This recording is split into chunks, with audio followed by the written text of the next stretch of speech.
सध्या मित्रांनो 12वीचे पेपर चालू आहेत आणि बरेच विद्यार्थी कॉपी करून पेपर लिहितात. तर आज आपल्याला ॲक्च्युअलमध्ये बघायचं आहे की व्यापारामधील कॉपीराईट म्हणजे काय, जे की काही देश किंवा काही संस्था एखादा उत्पाद किंवा घटक चोरी करतात आणि असं सांगतात की हा आम्ही स्वतः विकसित केला आहे. तर मित्रांनो आज आपल्याला बघायचं आहे ट्रिप्सची माहिती आणि भारतातील कॉपीराईट कायद्याची संपूर्ण माहिती आणि त्याचप्रमाणे पेटंटची पण माहिती.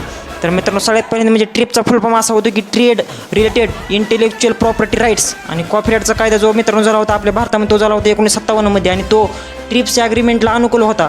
ही माहिती लक्षात ठेवा. आणि पेटंट कायदा तो जो झाला होता मित्रांनो तर तो झाला होता 1970 झाला होता. आणि या कायद्यामध्ये मित्रांनो 3 वेळा दुरुस्ती झाली होती. तर सगळ्यात पहिली दुरुस्ती झाली होती 1999 दुसरी झाली होती 2002 आणि तिसरी झाली होती 2004 यानुसार प्रक्रिया पेटंटऐवजी मित्रांनो उत्पाद पेटंट भारतामध्ये लागू झालं होतं. ही माहिती लक्षात ठेवा. आणि सगळ्यात महत्त्वाचा पॉईंट म्हणजे मित्रांनो बियाणे आणि वनस्पती विकसित करण्यासाठी पेटंटची गरज नसते.